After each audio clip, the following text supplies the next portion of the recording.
ஆண்டவருடைய நல்ல நாமத்தினாலே உங்கள் அனைவருக்கும் நான் வாழ்த்து சொல்கிறேன். இந்த வருடத்தினுடைய இந்த செப்டம்பர் கன்வென்ஷன் அல்லது நம்முடைய பேராயத்தினுடைய இந்த கன்வென்ஷனில் ஆண்டவருடைய வார்த்தைகளை சொல்லுவதற்கு ஆண்டவர் எனக்கு கொடுத்த ஆயுசுக்காக, அவர்கள் கொடுத்த உடல் நலத்துக்காக, சுகத்துக்காக, அவர் கொடுத்த ஆற்றலுக்காக நான் ஆண்டவருக்கு நன்றி சொல்கிறேன். இந்த வாய்ப்பை தந்த அருமையான பேராயர் தலைவர்கள், ஒவ்வொரு குருமார்கள், திருச்சபை மக்கள் அத்தனை பேருக்கு நான் நன்றி சொல்ல கடமைப்பட்டிருக்கிறேன். கடந்த 2 பேராயருடைய காலத்தில் இந்த செப்டம்பர் கன்வென்ஷன்ல ஆண்டவருடைய வார்த்தைகளை சொல்ல ஆண்டவர் எனக்கு பலன் தந்தார். இந்த ஆண்டிலும் இப்படிப்பட்ட ஒரு கிருபையை தந்தார். நான் திருநெல்வேலியில் இருந்து பணி செய்தாலும் கூட என்னுடைய வாழ்க்கை ஊழியத்தினுடைய பெரும்பான்மையான நாட்கள் உங்கள் பேராயத்தில் தான் நான் செலவழித்திருக்கிறேன். ஆகவே நான் அடிக்கடி என்னால் இயன்று புரிந்த உங்களுக்காக, உங்கள் பேராயத்துக்காக நான் ஜெபிப்பது உண்டு. நான் கேட்கிற ஒரே ஒரு உதவி என்னவென்றால், என் மரண மூச்சு அடங்கு பரிந்தும் ஆண்டவருக்கு இந்த இழுக்கு வராதபடி உண்மை உத்தமமாக ஊழியம் செய்து ஏற்ற காலம் வரும்போது அவருடைய ராஜ்யம் செல்ல பாக்கியம் கிடைக்க எனக்காக நீங்கள் ஜெபம் செய்யுங்கள். நான் உங்களுக்காக தொடர்ந்து ஜெபம் செய்வேன். இந்த கூட்டங்களிலே இந்த தலைப்பு ஒரு அருமையான ஒரு தலைப்பு, ஆற்றல் தரும் ஆண்டவரே. இந்த 29ஆம் சங்கீதத்தின் 11வது வாக்கியத்தை என் ஊழியத்தின் ஆரம்ப காலங்களிலிருந்து அநேக ஆலயங்களின் சண்டே சர்வீஸிலே நான் பல கோணங்களிலே பேசியிருக்கிறேன். ஆனால் இந்த பேராயத்தினுடைய கன்வென்ஷனுக்காக இந்த பொருளிலே இதை ஆயத்தம் பண்ணும் பொழுது இந்த செய்திகள் ஆழமாக அர்த்தம் நிறைந்ததாக அனுபவ ரீதியாக இருக்கிறதை அறிந்து நான் கடவுளுக்கு நான் நன்றி சொன்னேன்.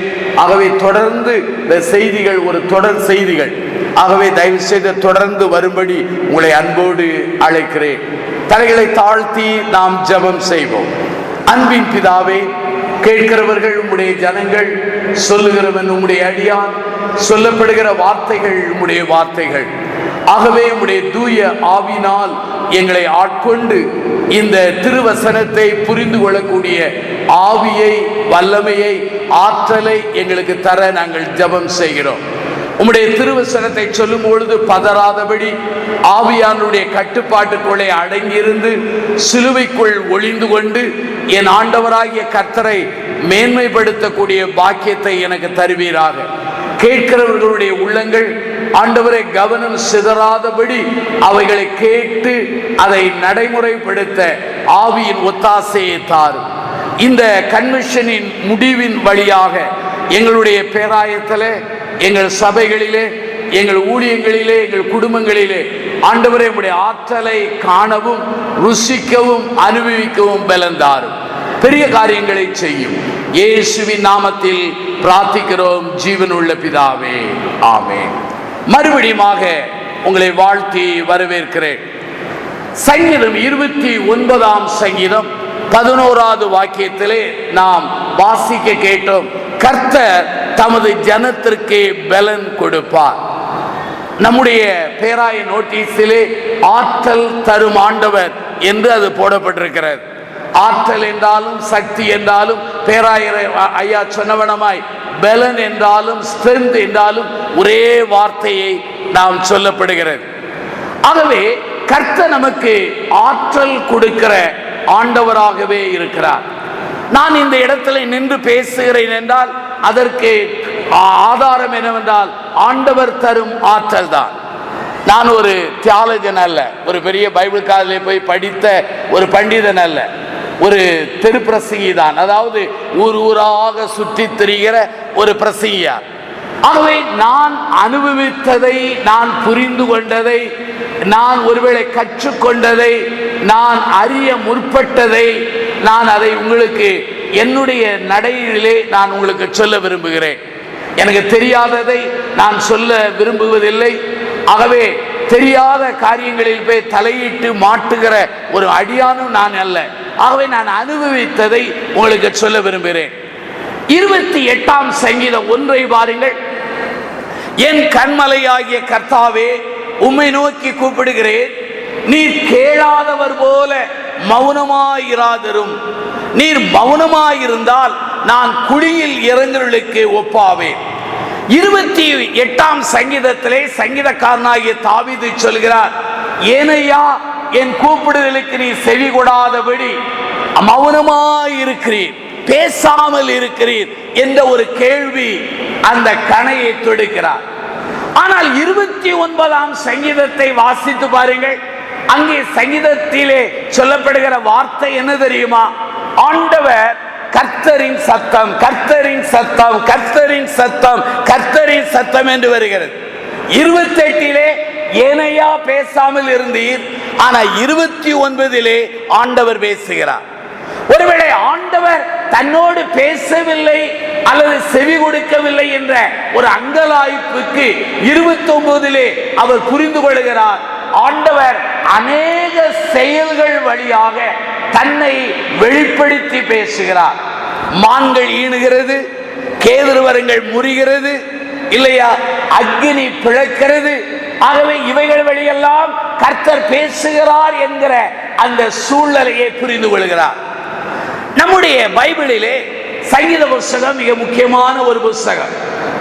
இந்த சங்கீத புஸ்தகத்திற்கு பெரும்பான்மையாக நாம் சொல்கிற ஒரு அடைமொழி என்னவென்றால் தாவீதின் சங்கீத புஸ்தகம். இந்த புஸ்தகத்திலே ஏராளமான சங்கீதங்கள் தாவீதால் எழுதப்பட்டவைகள், பாடப்பட்டவைகள். ஆகவே பெரும்பான்மையான சங்கீதங்கள் தாவீதால் பாடப்பட்டதினாலே அதை தாவீதின் சங்கீதங்கள் என்று நாம் வாசிக்கிறோம். சங்கீதங்களை வாசிக்கும் பொழுது அது எனக்காகவே எழுதப்பட்டதை போல ஒரு உணர்வு வருகிறது. நீங்கள் வாசிக்கும் பொழுது அது உங்களுக்காகவே அது எழுதப்பட்ட ஒரு நிலையை நாம் அறிகிறோம். சங்கீதக்காரனாகிய தாவீது யார்? ஒரு குடும்ப மனிதன், மனைவிகள் உண்டு, பிள்ளைகள் உண்டு. சங்கீதக்காரன் யார்? ஒரு அரசியல்வாதி, ஒரு பொலிட்டீஷியன். சங்கீதக்காரன் யார்? ஒரு குட் அட்மினிஸ்ட்ரேட்டர், இல்லையா, ஒரு ராஜா. சங்கீதக்காரன் யார்? ஒரு ரிலீஜியஸ் மேன், ஒரு பக்தி நிறைந்தவன். இந்த நாளும் சேருகிறது மிகவும் கடினம். சிலர் குடும்பவாதியா இருப்பார்கள், பக்திமானா இருப்பதில்லை. சிலர் பக்திமானா இருப்பார்கள், சிறந்த நிர்வாகியா இருப்பதில்லை. சிலர் நிர்வாகியா இருப்பார்கள், சிறந்த அரசியல்வாதியா இருப்பதில்லை. இந்த நான்கும் சேர்ந்த ஒரு கலவையாக சங்கீதக்காரனாகிய தாவீது இருக்கிறதுனாலே இந்த சங்கீதத்தை தாவீதின் சங்கீதம் என்று அடைப்புக்குறியிலே நாம் பார்க்கிறோம். இந்த சங்கீதத்தை நான் படித்த பொழுது நான் உணர்ந்த ஒரு காரியம் என்ன? யூத விசுவாசிகள் தங்களுடைய ஜெப ஆலயத்திலே, அதாவது யூத ஜெப ஆலயங்களிலே பெந்தகோஸ்தே அந்த பண்டிகையின் நாள், அந்த செலிப்ரேஷன்லே அவர்கள் இந்த 29ஆம் சங்கீதத்தை பாடுவது இன்று வரையிலும் அவருடைய பழக்கம், அன்று வரையிலும் பழக்கம். அப்போஸ்தலர் 2ஆம் அதிகாரத்தை பாருங்கள். அங்கே ஒரு பெந்தகோஸ்தே நாளிலே உள்ள சம்பவமும் இந்த 29ஆம் சங்கீதத்தில் உள்ள சம்பவம் ஏறக்குறைய ஒற்று இருக்கிறது. அங்கே பெந்தகோஸ்து நாளிலே பலத்த காற்று, அங்கே சத்தம், இடிமின்னல். இங்கே 29ஆம் சங்கீதத்தை பாருங்கள், காற்று இருக்கிறது, அக்னி இருக்கிறது, சத்தம் வருகிறது. ஆகவே இன்றைக்கும் அநேக திருச்சபை பாரம்பரியங்களிலே பெந்தகோஸ்தே ஞாயிறு அன்றைக்கு இந்த சங்கீதங்களை பாடுகிற ஒரு பழக்கங்கள் சில பாரம்பரியங்களிலே இருக்கிறது. அப்படியானால் இது பெந்தகோஸ்து யூதர்களுடைய பண்டிகையிலும் பெந்தகோஸ்து நாளன்று பயன்படுத்தப்பட்ட ஒரு சங்கீதம். அதே சமயத்திலே இன்றைக்கு திருச்சபை பாரம்பரியத்திலும் பெந்தகோஸ்து நாளன்றைக்கு வருகிற ஒரு பாடப்படுகிற ஒரு சங்கீதம். சில எண்ணுவார்கள் பெந்தகோஸ்து இப்போதான் வந்தது என்று. யூத காலங்களிலே பெந்தகோஸ்து இருக்கிறது, இல்லையா? பஸ்கா பண்டிகை, அதே சமயத்திலே அங்கே அறுப்பின் அந்த முதல் பலன்களின் பண்டிகை, அதே பெந்தகோஸ்து என்று சொல்கிற 50வது ஒரு நாளின் பண்டிகை என்கிற பண்டிகைகள் இருக்கிறது. அருமையானவர்களே, இந்த சங்கீதத்தை நீங்கள் வாசிப்பீர்களானால் 29 ஒன்றிலும் வல்லமை வருகிறது, அங்கே 11 அங்கே வல்லமை வருகிறது. இந்த 29ஆம் சங்கீதத்தை உங்களுக்கு நேரம் கிடைக்கும் போது வாசித்து பாருங்கள். சங்கீதக்காரன் ஒரு இன்டோர் மேன் அல்ல, அதாவது அவுட்டோர் மேன் என்று சொல்லலாம். இன்னைக்கு அநேக ஷூட்டிங் எடுக்கும் பொழுது இன்டோர் அல்ல, எங்கே போய் விடுகிறார்கள்? அவுட்டோர் போய் விடுகிறார்கள். ஏன்? கிறிஸ்தவ வீடியோக்களை போட பாருங்கள், அவர்கள் இன்டோரில் அல்ல, எங்கதான் போகிறார்கள்? அவுட்டோருக்கு போய் விடுகிறார்கள். சங்கீதக்காரன் பாருங்கள், காற்றை பார்க்கிறான், இயற்கையை பார்க்கிறான், மான் ஈடுவதை பார்க்கிறான், மலைகள் துள்ளுவதை பார்க்கிறான், அக்கினி பிளம்பு அங்கே பிளக்கப்படுகிறதெல்லாம் பார்த்து ஆண்டவரின் படைப்புகளிலே ஆண்டவரின் வல்லமையை அறிந்து அவர் பாடுகிற ஒரு அருமையான ஒரு சங்கீதம் இந்த சங்கீதமாகும். அருமையானவர்களே, இந்த சங்கீதத்திலே மிக முக்கியமான ஒரு காரியம் என்னவென்றால், அநேகர் எண்ணுவார்கள்.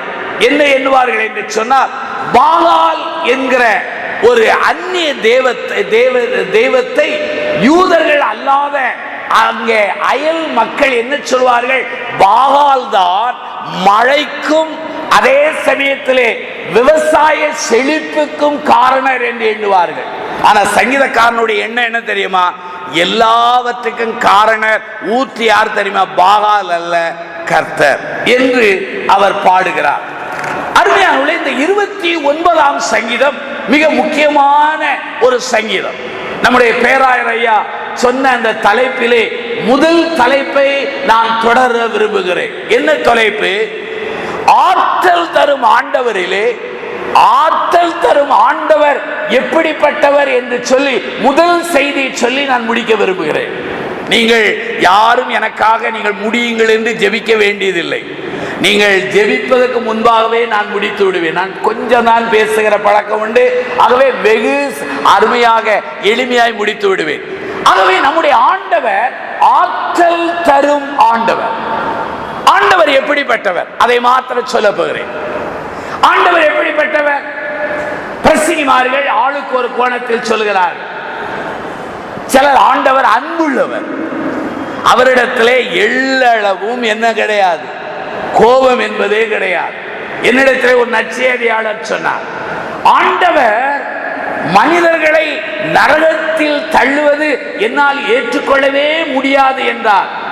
தம்பி, உன் கருத்து என்ன என்றார். நான் சொன்னேன், ஐயா உங்கள் கருத்து அப்படி இருக்கலாம், நான் பைபிள் உள்ள கருத்தை அப்படி நம்புகிறவன். நரகம் இருக்கிறது என்றால் நரகம் இருக்கு என்று நம்புவேன்.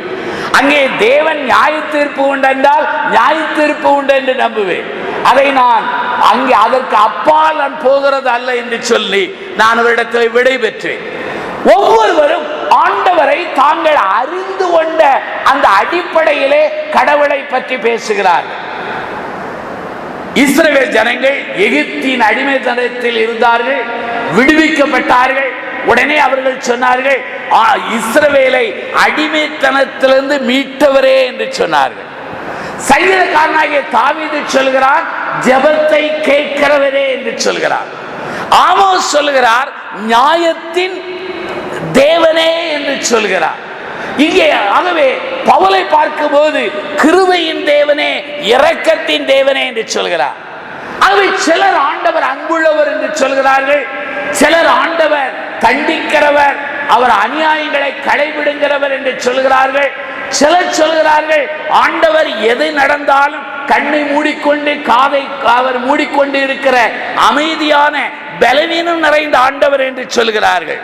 ஆனால் மனிதர்களுடைய போதனையை நாம் ஏற்றுக்கொள்ள முடியாது. நம்முடைய கையில் உள்ள திருமறை என்ன சொல்கிறது? ஆண்டவர் எப்படிப்பட்டவர்? அதை 3 கோணங்களிலே இந்த 29ஆம் சங்கீதத்திலிருந்தே நான் விளக்க விரும்புகிறேன். எடுத்து வைத்துக் கொள்ளுங்கள். வேதாமத்தை கொண்டு வராதவர்களுக்கு மன்னிப்பு உண்டு. தயவு செய்து வெளியே வேதாமத்தை விற்பார்களானால் வேகமாய் வேதாமத்தை வாங்கிக் கொள்ளுங்கள். ஏனென்றால் கடை தெருவுக்கு செல்லும் போது கூட பையை தூக்கி கொண்டு போகிறோம். ஆனால் ஆலயத்து வரும்போது வெகு கைகளை வீசுகிறோம். ஒருவேளை செல்போன்ல கூட உங்களுடைய வேதாமத்தை இறக்கி வைத்துக் கொள்ளலாம். ஆகவே 29 எடுத்துக் கொள்ளுங்கள். முதல் 2 வாக்கியங்கள், பலவான்களின் புத்திரரே கர்த்தருக்கே மகிமையும் வல்லமையும் செலுத்துங்கள், கர்த்தருக்கே அதை செலுத்துங்கள், கர்த்தருடைய நாமத்துக்குரிய மகிமையை அவருக்கு செலுத்துங்கள், பரிசுத்த அலங்காரத்தோடனே அவரை தொழுதுங்கள். முதலாவதாக நம்முடைய ஆண்டவர் ஆற்றல் உள்ளவர். எங்கே தெரியுமா? வானத்திலே பரலோகத்திலே ஆற்றல் உள்ளவர். வானத்திலே பரலோகத்திலே ஆற்றல் உள்ளவர். மத்தேயு 28ஆம் அதிகாரத்திலே அங்கே 18 சொல்கிறது, மேலே வானத்திலும் கீழே பூமியிலும் சகல அதிகாரமும் யாருக்கு கொடுக்கப்பட்டிருக்கிறது? பிதாவின் குமாரனாகிய கிறிஸ்து கொடுக்கப்பட்டிருக்கிறது. ஆகவே நம்முடைய திரியேக தேவனாகிய கர்த்தருக்கு வானத்திலே அல்லது பரலோகத்திலே அவர் ஆற்றல், மகா ஆற்றல் நிறைந்தவர். அது மிக முக்கியமானது. வெளிப்படுத்தின 4ஆம் அதிகாரம் 5ஆம் அதிகாரத்தை நீங்கள் வீட்டில் போய் வாசிப்பீர்களானால் அந்த 4:5 ஒன்றை நான் வலியுறுத்த விரும்புகிறேன். அது என்னவென்றால், the heaven is a place of worship. பரலோகம் என்பது தேவனை ஆராதிக்கிற இடம். வெளிப்படுத்தின 4ஆம் அதிகாரம் 5ஐ பாருங்கள். அங்கே மின்னல்கள் வருகிறது, அங்கே அதே சமயத்திலே அங்கே இடி முழக்கங்கள் வருகிறது, அங்கே சத்தங்கள் வருகிறது. 29ஆம் சங்கீதத்தில் உள்ள அதே நிலைப்பாடுகள் வருகிறது. ஆகவே இந்த 29ஆம் சங்கீதத்தின் முதல் வாக்கியம் சொல்கிறது, பலவான்களின் புத்திரரே. நான் ஆரம்ப காலத்தில் எண்ணிக்கொண்டேன், பலவான்களின் புத்திரர் என்றால் பலசாலிகளின் பிள்ளைகள் என்று எண்ணிக்கொண்டேன். அது தவறு. ஆனால் சில சமயம் சிலர் எண்ணுவார்கள், பலவான்களின் புத்திரர் என்று சொன்னால் ஆண்டவருடைய வல்லமையை பெற்ற, மகா வல்லமை பெற்ற அந்த புத்திரர் என்று எண்ணுவது உண்டு. வாரன் வெஸ்பி என்கிற ஒரு வேத பண்டிதர் தன்னுடைய இறையில் நூலிலே அவர் எழுதுகிற ஒரு கருத்து என்னவென்றால், இந்த பலவான்களின் புத்திரர் என்கிற இந்த 29ஆம் சங்கீத 1வது வாக்கியத்திலே அது மனிதர்களை அல்ல, தேவதூதர்களை சொல்லுகிறது என்று எழுதுகிறார். தேவதூதர்களை சொல்லுகிறது என்று எழுதுகிறார். ஆகவே அருமையானவர்களே, ஆகவே தேவதூதர்களுக்கும் மேலானவர் நம்முடைய ஆண்டவர். எபிரேய நிருபத்தை வாசித்து பாருங்கள். முதல் அதிகாரத்திலே குமாரன் யாரை காட்டிலும் பெரியவர் என்று வரும். 2ஆம் அதிகாரத்திலே அவர் தேவதூதரை காட்டிலும் பெரியவர் என்று வரும். 3ஆம் அதிகாரத்திலே அவர் மோசேயை காட்டிலும் பெரியவர் என்று வரும். ஒவ்வொரு அதிகாரம் மெல்க்சேதேக்கை காட்டிலும் அவர் பெரியவர் என்று வரும். பிறகு ஆசாரியனை காட்டிலும் அவர் பெரியவர் என்று வரும். பிறகு ஆராதனை செய்கிற அந்த பலியை காட்டிலும் ஆண்டவர் எப்படிப்பட்டவர்? அப்படியானால் பரலோகத்தில் இருக்கிற பலவான்களின் புத்திரராகிய அந்த ஏஞ்சலை காட்டிலும் அவர் பெரியவர். நம்ம வீட்டில் பெண் பிள்ளைகளுக்கு ஏஞ்சல் என்று பெயர் வைப்போம் இல்லையா? அழகான பிள்ளைகளுக்கு ஏஞ்சல். சில ஏஞ்சல்கள் பறந்து விடுகிறது, அது உங்களுக்கு புரியும். ஆனால் இந்த அருமையான ஏஞ்சல் என்று சொன்ன உடனே அநேருக்கு தற்காலத்தில் இருக்கிற ஏஞ்சல் டிவி தான் ஞாபகம். நான் அதை விமர்சிக்க விரும்பவில்லை. ஆனால் இந்த ஏஞ்சல்களை அல்ல, பலவான்களின் புத்திராகிய வானத்தில் இருக்கிற அவர்கள் கூட அவர்களை காட்டிலும் மகா வல்லமை உள்ளவர், ஆற்றல் உள்ளவர் நம் ஆண்டவர். இந்த தூதர்கள் எப்படிப்பட்டவர்கள்? எபிரேய நிருபத்தில் வருகிறது, தூதர்களை காற்றுகளாகவும் ஊழியர்களை அக்கினி ஜுவாலைகளாகவும்.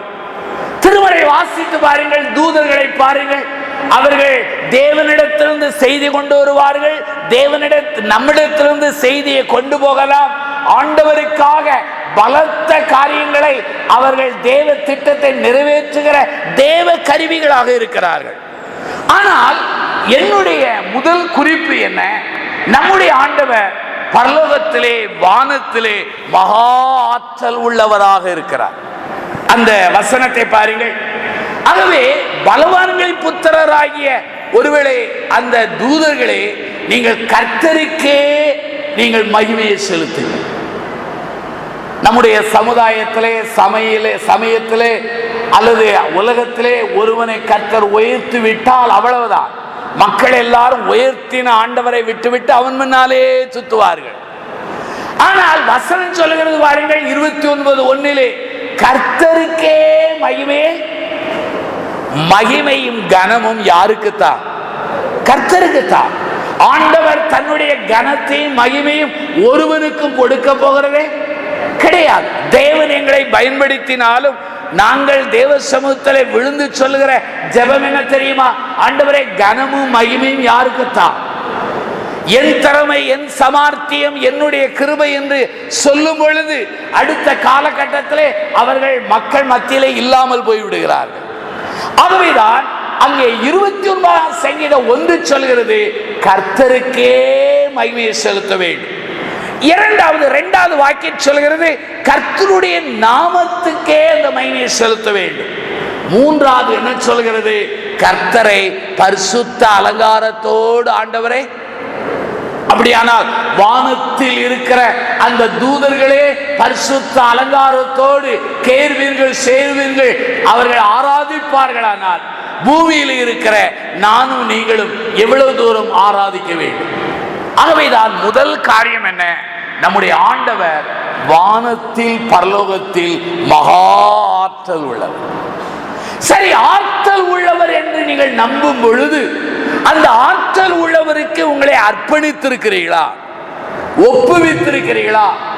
உங்கள் வாழ்க்கை அவர் கரத்திலே சரணடைந்திருக்கிறீர்களா? அல்லது தேவதூதர்களே அவருக்குரிய மகிமையை செலுத்தும் பொழுது நாம் அவர்களைப் போல தேவனுக்குரிய மகிமையை, தேவனுக்குரிய கனத்தை, தேவனுக்குரிய அந்த காரியத்தை பரிசுத்த அலங்காரத்தோடு அவருக்கு செலுத்துகிறோமா? ஆகவே நான் புரிந்து கொண்ட முதல் குறிப்பு என்ன? ஆண்டவர் வானத்திலே பரலோகத்திலே மகா ஆற்றல் உள்ளவர். இரண்டாவது, அவர் வானத்திலே மாத்திரமாக ஆற்றல் உள்ளவர் அல்ல, பூமியிலும் ஆற்றல் உள்ளவர். சிலருக்கு சில இடத்துல தான் அதிகாரம் இருக்கும், சில இடத்துல அதிகாரம் இருக்காது. சிலருக்கு வெளி அதிகாரம் இருக்கும், வீட்டுக்குள்ள வந்து அதிகாரம் இருக்காது. புரியும் நினைக்கிறேன் இல்லையா?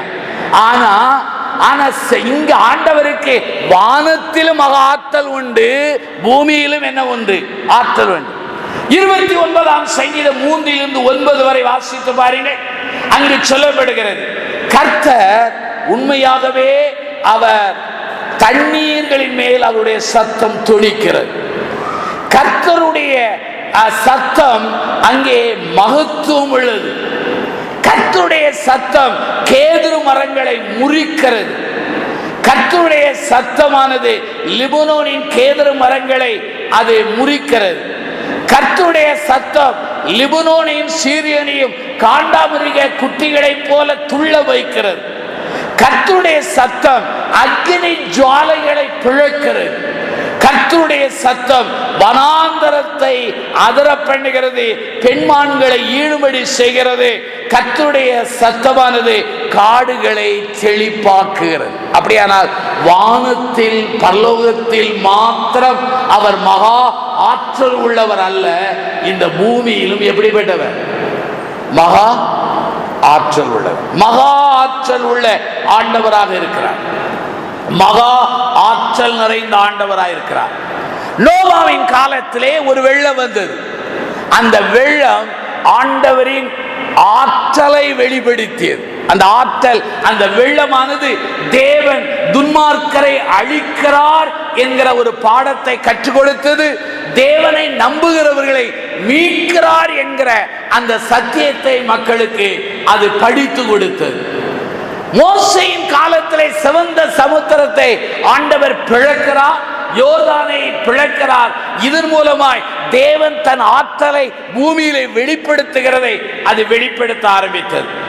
இந்த 29ஆம் சங்கீதத்திலே லிபனோனை குறித்து சொல்லப்படுகிறது. இந்த லிபனோன் என்பது தரைமட்டத்திலிருந்து ஏறக்குறைய 10,000 அடி உயரத்தில் உள்ள ஒரு இடம். கானானியர்கள் என்ன எண்ணுவார்கள்? கானானியருடைய ஜாதிகள் இந்த லிபனோன் என்கிற அந்த 10,000 அடி உள்ள அந்த இடத்தில் தான் தங்களுடைய தெய்வங்கள், தாங்கள் நம்புகிற தெய்வங்கள் அங்கு குடியிருக்கிறது என்று எண்ணுவார்கள். ஆனால் சங்கீதக்காரனுடைய சங்கீதத்தை பாருங்கள். லிபனோனை ஒரு ஆட்டுக்குட்டியை போல, கண்டுகுட்டியை போல துள்ள, அதே துள்ளுகிறது என்றால் அதில் இருக்கிற தெய்வங்கள் எங்கே துள்ளும்? நமக்கு நன்றாக தெரியும். அப்படியானால் ஆண்டவர் வானத்தில் மாத்திரமல்ல, பரலோகத்தில் மாத்திரமல்ல, பூமியிலும் அவர் எப்படிப்பட்டவர்?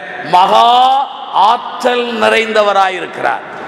நான் சொல்லுகிற சில வசனத்தை நீங்கள் குறித்து வைத்துக் கொண்டு வீட்டிலே போய் வாசித்து பாருங்கள். இந்த கேதுரு மரம் என்று சொல்லும் பொழுது லிட்டரலாவே கேதுரு மரம் தான். ஆனா இன்னொரு கோணத்திலே திருமுறையை வாசித்தால் கேதுரு மரம் என்பது the symbol of nation, symbol of nation. அதாவது தேசத்தை ராஜ்யத்திற்குரிய அடையாள குறியாக அங்கே கேதுரு மரங்களை சொல்லுகிறது. ஆகவே சங்கீதக்காரன் சொல்லுகிறார், கேதுரு மரங்களை முறிக்கிறார் என்றால் பொருள் என்ன? ராஜ்யங்களையும் ராஜ்யத்தின் ஆளுகையும் அவர் முறிக்கிறார், கவிழ்க்கிறார் என்று பொருள். எசேக்கியேல் 17ஆம் அதிகாரம் குறித்து வைத்துக் கொள்ளுங்கள். எசேக்கியேல் 17ஆம் அதிகாரம் 1-3 வரை வாசித்தால் அங்கு தாவீதின் ராஜ்யம் தலைமுறையை குறித்து அங்கு கேதுரு மரமாக சொல்லப்படுகிறது. எசேக்கியேல் 31ஆம் அதிகாரம் 3 அசிரியா ராஜாவின் ராஜ்யபாரம் அங்கு கேதுரு மரமாக விவரிக்கப்படுகிறது. எண்ணாகமம் 26ஆம் அதிகாரம் 6ஆம் வாக்கியத்திலே இஸ்ரவேல் வம்சத்தாரே கேதுரு மரமாக ஆவியானவர் குறிப்பிடுகிறார். ஏசாயா 2ஆம் அதிகாரத்திலே நீங்கள் 10-17 வரை வாசிப்பீர்களானால் பெருமைக்குரிய ஜாதிகளை ராஜ்யங்களை கேதுரு மரம் போல சொல்கிறார். அப்படியானால் ஆண்டவர் ஒருவேளை வானத்தில் பரலோகத்தில் மாத்திரம் ஆற்றல் உள்ளவர் அல்ல, இந்த பூமியிலும் எப்படிப்பட்டவர்? ஆற்றல் உள்ளவர், மிகுந்த ஆற்றல் உள்ளவராக இருக்கிறார். உங்களுக்கு தெரியும், 2வது உலக யுத்தத்திலே மகாபெரிய சர்வாதிகாரியாக ஹிட்லர் வாழ்ந்தார். நினைத்தவனை கொல்லுவார், நினைத்ததை சாதிப்பார். இன்னைக்கு அநேக சர்வாதிகாரியாக நடக்கிறவர்களை கண்டால் நாம் அவர்களுக்கு வைக்கிற பட்டப்பெயர் என்ன தெரியுமா? ஹிட்லர். நானும் நம்முடைய கிறிஸ்தவ வட்டாரத்திலே ஒரு 39-40 ஆண்டுகள் சுற்றி கொண்டிருக்கிறேன். எந்த கிறிஸ்தவ பிள்ளைக்காவது ஹிட்லர் என்று பெயர் வைத்திருக்கிறதா என்றால் இல்லவே இல்லை. ஆனால் இந்த ஹிட்லர் என்பவன் தன்னுடைய நாசிக கொள்கையை உலகமெங்கும் பரப்பதற்கு ஒரு யுக்தி செய்தான். என்ன யுக்தி தெரியுமா? ஆல்ஸ் மலையிலே குண்டுகள் போட்டாலும் அங்கே நுழையாத அளவிற்கு ஒரு பெரிய கட்டடத்தை கட்டினார். கழுதைகள் குதிரைகள் வழியாக அந்த கட்டடத்துக்குரிய பொருட்களை அந்த ஆல்ஸ் மலையினுடைய உயரத்திற்கு கொண்டு போனான். கொண்டு போய் குண்டுகள் நுழையாத அளவிற்கு ஒரு கட்டடத்தை கட்டினான். எல்லாரும் ஹிட்லரிடத்தில் கேட்டார்கள், ஐயா என்ன கட்டுகிறீர் என்று. அப்போதுதான் அவர் சொன்னார், இதுல ஒரு பெரிய ரேடியோ ஸ்டேஷன் கட்டுகிறேன். இந்த ரேடியோ ஸ்டேஷன் உருவாகி அதை தொடங்கும் போது என் கொள்கையானது ஐரோப்பாவுக்கு போகும், ரஷ்ய மகா கண்டத்துக்கு போகும் என்று அவர் சொல்லி மமதியோடு பேசினார். அதை கட்டி முடித்தார். அதன் எந்திரங்களை அதில் பூட்டி வைத்தார். அது செயல்படுகிற நேரம் வந்தபோது ஹிட்லரின் சாகத்தம் என்ன செய்தது? முடிவடைந்தது. அந்த கட்டடம் யாருக்கு போனது? அந்த ரேடியோ ஸ்டேஷன் நேச நாடுகளின் கைகளுக்குள்ளே போனது. ஆகவே இந்த நேச நாடுகள் அந்த வல்லமை நிறைந்த ரேடியோ ஸ்டேஷனை யாரு கொடுத்தார்கள்? உங்களுக்கு தெரியும், டிரான்ஸ்வேர்ல்ட் ரேடியோ என்று. பழைய காலத்திலே விஸ்வவாணி மூலமாய் அந்த செய்தி போனது. அந்த ரேடியோ ஸ்டேஷன் கைகளிலே அந்த வானொலி நிலையத்தை கொடுத்தார்கள். இப்போது அதிலிருந்து ஆண்டவருடைய செய்தி ரஷ்யாவுக்கு செல்கிறது, யூரோப்புக்கு செல்கிறது, அநேக பகுதிகளுக்கு நற்செய்தி போகிறது. பாருங்கள், அவன் எண்ணியதை ஆண்டவர் தனக்காக சாதகமாக்கினார். வேதம் சொல்கிறது, துன்மார்க்கனுக்கு சேர்த்து வைக்கும் தொல்லையை ஆண்டவர் வைத்திருக்கிறார். பாருங்கள், இந்த ஆல்ஸ் மலையிலே நானும் நீங்கள் நினைத்தால் கூட இவ்வளவு அழகான ஒரு ரேடியோ ஸ்டேஷனை கட்ட முடியாது. ஒருவேளை நேச நாடுகள் கூட அதற்கு அனுமதி கொடுக்காது. ஆனால் ஹிட்லரை வைத்து சாதித்தார். ஹிட்லரை வைத்து திட்டத்தை நிறைவேற்றினார். ஹிட்லரை வைத்து அந்த காரியங்களை செய்து அவர் செய்து முடித்தார். ஏன் இதை சொல்கிறேன் என்றால், ஆண்டவர் கேது மரக்களை முறிக்கிறது போல ராஜ்யங்களையும் ஆளுகையும் முறிக்கிறவர். ஆகவே இதிலே நான் புரிந்து கொண்ட இரண்டாவது கருத்து என்ன தெரியுமா? அவர் வானத்தில் பரலோகத்தில் ஆற்றல் உள்ளவர், இரண்டாவது பூமியிலும் எப்படிப்பட்டவர்? ஆற்றல் உள்ளவர். பூமியிலே அவர் ஆற்றல் உள்ளவராய் இருப்பதனால்தான் இன்று வரையிலும் சபை நிற்கிறது. பூமியிலே தேவன் ஆற்றல் உள்ளவராய் இருப்பதனால்தான் இன்று வரையிலும் நாம் ஜீவனோடு சுகத்தோடு விடுதலையோடு ஆண்டவரை இந்த தேசத்திலே ஆராதித்துக் கொண்டிருக்கிறோம். ஆகவே இதற்கெல்லாம் காரணம் என்ன? அவர் வானத்திலும் அவர் பரலோகத்திலும் ஆற்றல் உள்ளவர். அதே சமயத்திலே பூமியிலும் அவர் ஆற்றல் உள்ளவராக அவர் இருக்கிறார். பூமியிலும் ஆற்றல் இருக்கிறார். அப்படியானால் இந்த ஆண்டவருக்கு நாம் செலுத்த வேண்டிய மகிமையை கனத்தை செலுத்த வேண்டும். 29ஆம் சங்கீதத்திலே 1-2 வாசித்தால் நீங்கள் புரிந்திருப்பீர்கள். கர்த்தருக்கே இந்த மகிமையை செலுத்துங்கள், கர்த்தருடைய நாமத்துக்கே அதை செலுத்துங்கள். அடுத்தது கர்த்தருடைய நாமத்தை பரிசுத்த அலங்காரத்தோடு தொழுது கொள்ளுங்கள் என்று சொன்னவனமாய் வானத்திலும் பரலோகத்திலும் ஆற்றல் உள்ள ஆண்டவரை, பூமியிலே அவர் ஆற்றல் உள்ள ஆண்டவரை அவருக்குரிய கனத்தையும் மகிமையும் கொடுத்து செலுத்த வேண்டும். நான் ஒரு முறை ஒரு புஸ்தகத்தை வாசித்து கொண்டிருந்தேன். அதிலே அன்னை தெரசாள் என்கிறவருடைய ஒரு வாழ்க்கை வருது. இப்போது அன்னை தெரசாளுக்கு புனிதர் பட்டம் கொடுத்து விட்டார்கள். கத்தோலிக்க மதத்திலே புனிதர் பட்டம் கொடுப்பது மிகவும் கடினம். ஆனால் நம்முடைய தென்னிந்திய திருச்சபைகளிலே புனிதர் பட்டம் அநேருக்கு இலவசமாய் வந்துவிடும். ஆனால் எவ்வளவு வேகமாய் வருமோ அதே வேகத்திலே அது காத்திலே போய்விடும், எனக்கு தெரியும். ஆனால் என்ன நடந்தது பாருங்கள். இந்த அன்னை தெரசாளுடைய பணியை அப்போது இருக்கிற ஜவஹர்லால் நேரு பிரதம மந்திரியா இருக்கிறவர் அறிந்தார். அதை கூர்ந்து கவனித்துக் கொண்டே இருந்தார். ஆகவே திடீரென்று அன்னை தெரசாளுடைய ஆசிரமத்திற்கு பிரதமர் அலுவலகத்திலிருந்து ஒரு அதிகாரி விரைந்து வந்தாராம். அந்த அன்னை தெரசாளை சந்தித்து ஒரு தகவலை சொன்னார்கள்.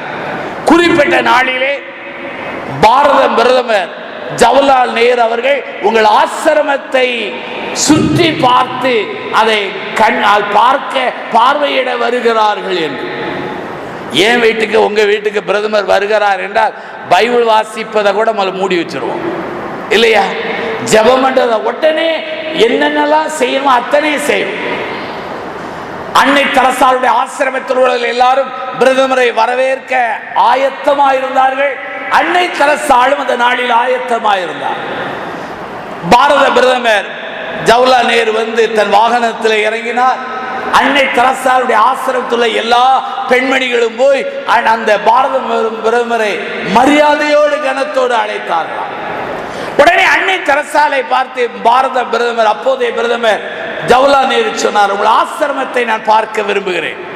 உடனே அம்மையார் சொன்னார், ஐயா நீங்கள் பார்ப்பதற்கு எந்த தடையும் கிடையாது, ஆட்சேபனை கிடையாது. ஆனால் ஒரு கண்டிஷன் என்ன என்றால், என்னுடைய இந்த ஆசிரமத்தின் எஜமானிடத்திலே நான் சொல்லிவிட்டு உங்களை அழைத்து போகிறேன் வாருங்கள் என்று சிற்றாலயத்துக்கு அழைத்து போனார்களாம். பிரதமர் அவர் பின்னாலே சிற்றாலயத்தை சென்ற போது பிரதமரை ஒரு நிமிடம் நில்லுங்கள் என்று சொல்லிவிட்டு ஆழ்த்தளவை முழங்கால் படியிட்டு ஆண்டவருக்கு கனத்தையும் மகிமையும் செலுத்திவிட்டு அவர்கள் வருவறிந்தும் பிரதமர் காத்து கொண்டிருந்தார்கள். வந்த பிற்பாடு சொன்னார்கள், ஐயா என் எஜமானிடத்திலே நான் சொல்லிவிட்டேன், நீ பார்க்க வாருங்கள்.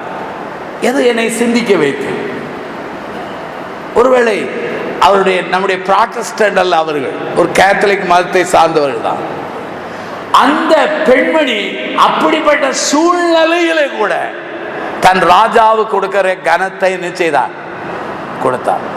இதை நான் வாசித்த போது நான் என்னை நொந்து கொண்டேன்.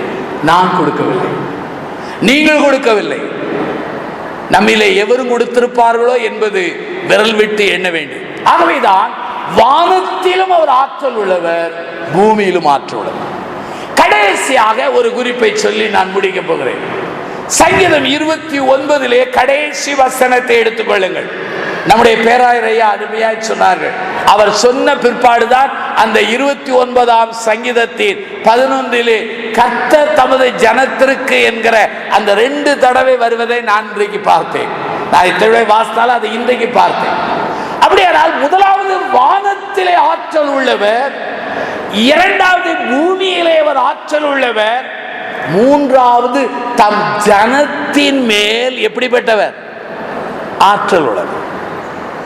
தன் ஜனத்திற்காக, தன் ஜனத்தின் காரியத்துக்காக, தன் ஜனத்தின் எதிர்காலத்துக்காக, தன் ஜனத்தின் சூழ்நிலைகளுக்காக ஆண்டவர் ஆற்றல் உள்ளவராக இருக்கிறார்.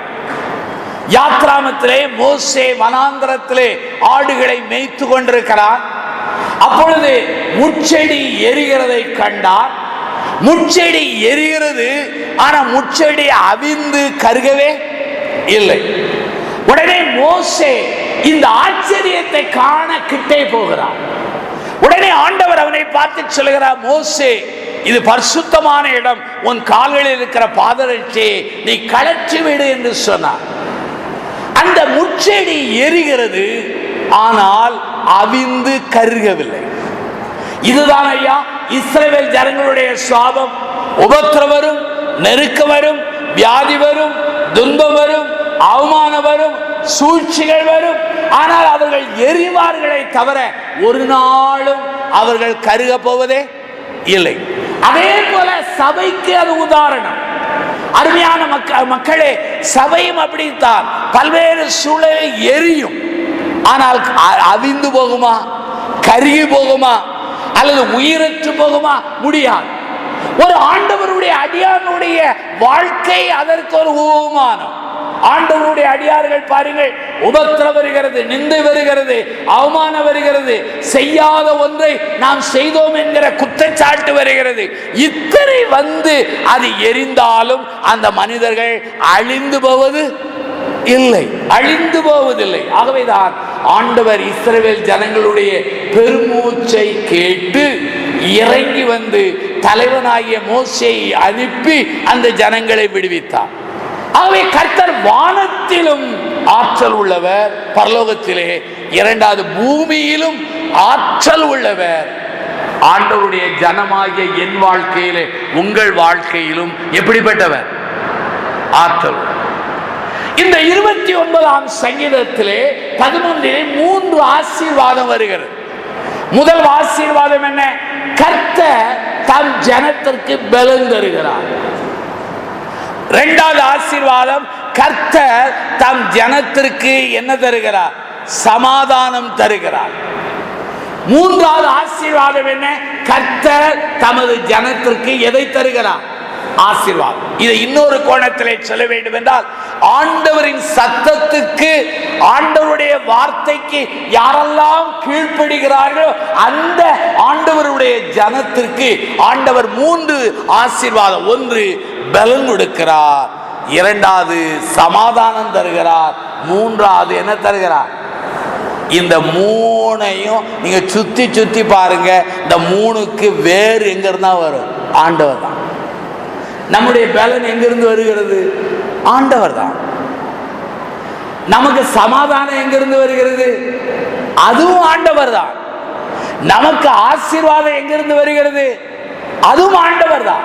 அப்படியானால் இஸ்ரவேல் ஜனங்களாகிய தேவ ஜனத்திலும், திருச்சபை மக்களாகிய என் வாழ்க்கையிலும் உங்கள் வாழ்க்கையிலும் ஆண்டவர் மகா ஆற்றல் உள்ளவராக இருந்து இந்த 3ஐ வெளிப்படுத்துகிறார்.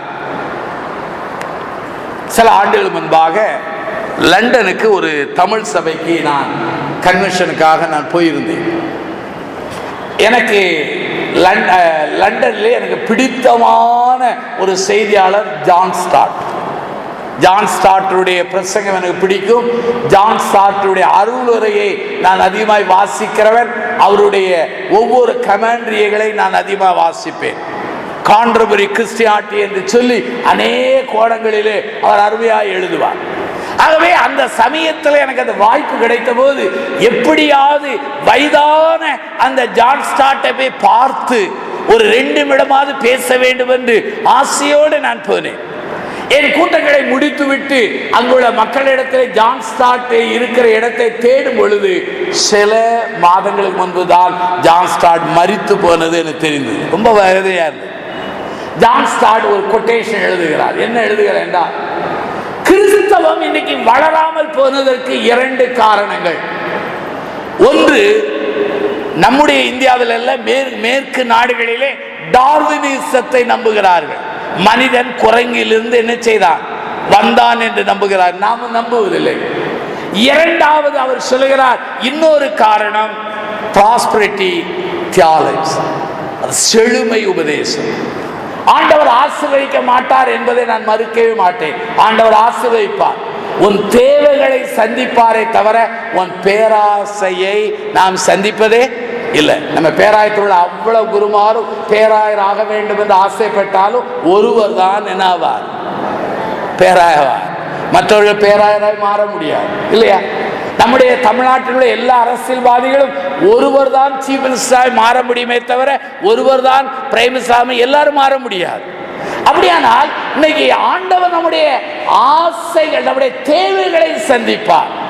ஆனால் பேராசைகளை சந்திப்பது முடியாத காரியம். அவர் சொல்கிறார், இன்னைக்கு இந்த ஆசீர்வாதம் அநேக கிறிஸ்தவர்களை வாதமாக முடக்கிவிட்டது என்று எழுதுகிறார். ஏன் வாழ்க்கையை, உங்க வாழ்க்கை கொஞ்சம் திரும்பி பார்ப்போம்.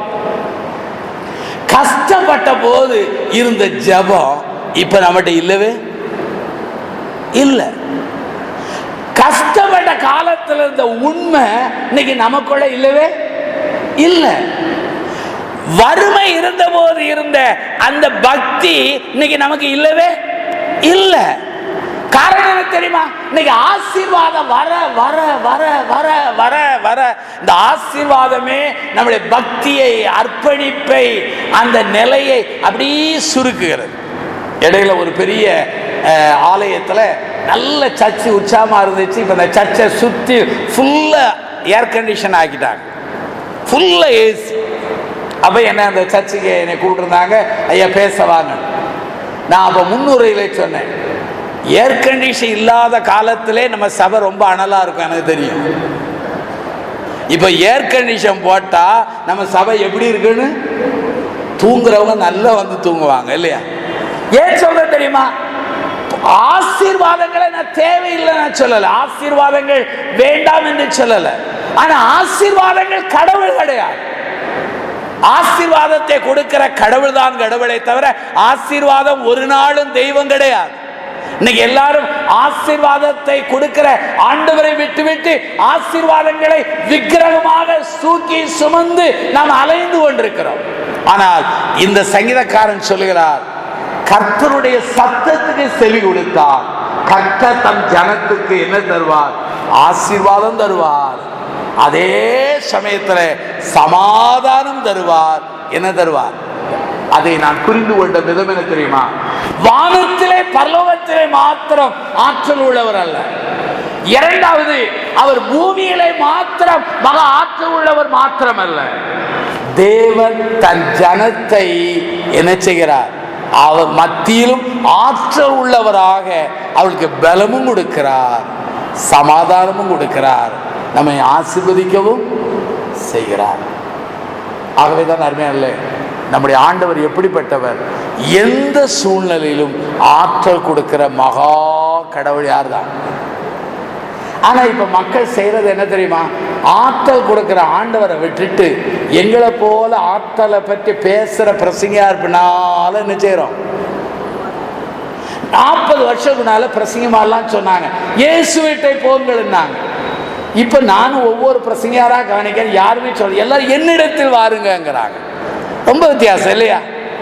ஏப்பா நான் சொல்றேன், எந்த செய்தியாளனாலும், எந்த வல்லனுள்ளவனாலும், எந்த வரமுள்ளவனாலும் நமக்காக அவர்கள் பிரார்த்திக்க முடியுமே தவிர நமக்கு பலன் கொடுக்கிறவரும், நமக்கு சமாதானம் தருகிறவரும், நமக்கு ஆசீர்வாதம் கொடுக்கிறவர் யார் தான்? ஆனால கைகூப்பி கேட்கிறேன், தயவு செய்து ஆற்றலை கொடுக்கிற ஆண்டவரிடத்தில் திரும்புங்கள், மக்கள் மத்தியிலே போகாது. மூன்றே தொடர்ந்து இந்த செய்தியை ஒவ்வொரு கூட்டங்களிலே, ஒவ்வொரு கோணங்களிலே நாம் கேட்க போகிறோம். ஆகவே முதல் செய்தியாக நான் சொன்ன ஒரு காரியம் என்ன? கர்த்தர் உண்மையாகவே அவர் எப்படிப்பட்டவர் என்று சொன்னார், வானத்திலே பரலோகத்திலே ஆற்றல் உள்ளவர். கர்த்தர் எப்படிப்பட்டவர் என்றால், பூமியிலே இயற்கையிலே அவர் செயல்படுகிறார், கேதுரு மரங்களைப் போல இருக்கிற ராஜ்யங்களை முறிக்கிறார். கர்த்தர் எப்படிப்பட்டவர்? தன் ஜனத்தின் மத்தியிலே ஆற்றல் உள்ளவர். வெள்ளூர்லே ஒரு கிறிஸ்டின் மெடிக்கல் ஆஸ்பத்திரி இருக்கும், CMS. அதுல ஒரு ஏழை மனிதன் மருத்துவமனையிலே சேர்க்கப்பட்டான். அவனுக்கு 2 நுரையீரலும் அவனுக்கு பாதிக்கப்பட்ட ஒரு வாலிபன். அவன் திருமணம் ஆகாதவர். மருத்துவமனையிலே சோதித்தார்கள். கடைசியாக மருத்துவர் சொன்னார், இந்த நுரையீரலிலே ஒரு அறுவை சிகிச்சை செய்ய வேண்டும். அந்த அறுவை சிகிச்சை செய்வோம் பொழுது நீ பிழைப்பாய் என்பதற்கு எங்களால் வாக்குறுதி கொடுக்க முடியாது. ஆகவே அவனுக்கு நற்செய்தி சொன்னார்கள். அவன் இயேசுவை ஏற்றுக்கொண்டார். அநேக சுவிசேஷ குழுவினர் வந்து பிரார்த்தித்தார்கள். விசுவாசத்தில் உறுதியாயிருந்தார். ஒரு நாள் மருத்துவர் சொன்னார், ஐயா, நான் எனக்கு அறுவை சிகிச்சை செய்யுங்கள்.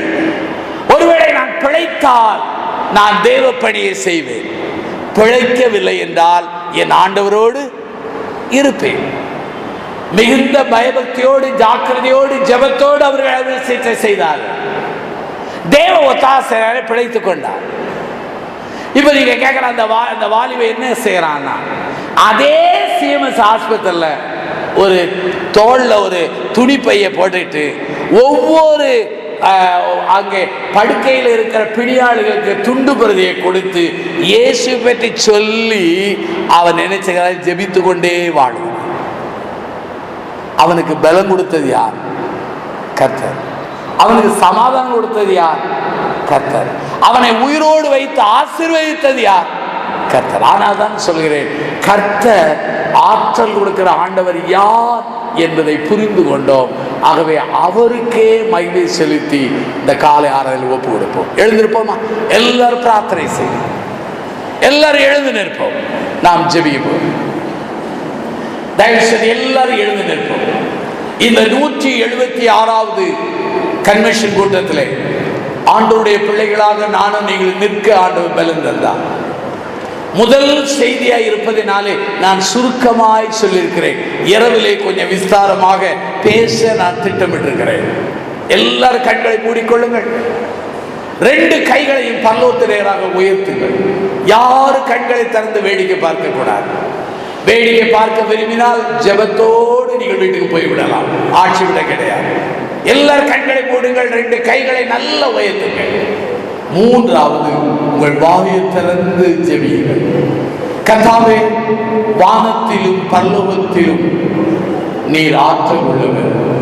கர்த்தாவே, பூமியிலே தேசங்களிலே ராஜ்யபாரங்களிலே ஆற்றல் உள்ளவர்.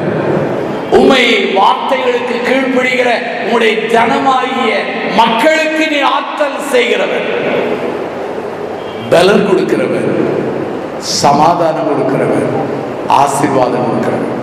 எல்லாரும் கண்ணை மூடிக்கொள்வோம்.